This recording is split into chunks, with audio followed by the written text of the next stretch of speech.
Ja, dat is een mooie uitvoering van Balkaniaan van Jan van der Roost. Toon Hermans, daar zijn we allemaal voor gekomen. 5 jaar geleden is hij overleden.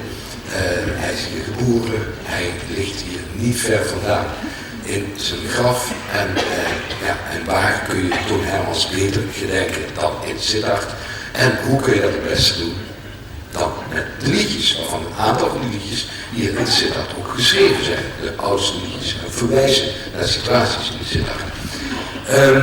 We gaan ook beginnen met een aantal van die liedjes van Toon Hermans, opgevoerd door Limburgse artiesten. De eerste der opkup is wordt eigenlijk al langer in Sittard dan dat wij klimmen het glijf worden eigenlijk geboren is. Je kent hem allemaal, Ger Bertolet, oftewel Ger Bataille. En hij geeft 2 liedjes door. Het eerste, dat is eigenlijk het beroemdste als een gedichtje. In 1969 staat het een van de eerste bundeltjes van Toon Hermans. En het is het beroemdste gedichtje.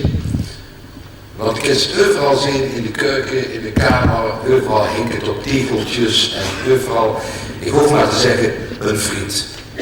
Dat is ook op muziek gezet en Toon had het zelf ook pas op zijn allerlaatste postume cd, het werd ook zelf gezongen.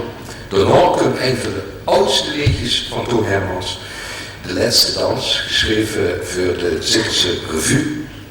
En wie het eerste liedje wordt Ger Bertolet, Ger Bataille, begeleid door Bert Kornuweler op gitaar en Frank Offermans op altsax. Bij het tweede nummer wordt hij begeleid door Youssef piano en Hans Zegers drums. Uw aandacht voor Ger Bataille.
iemand hebt die met je lacht en met je grieft.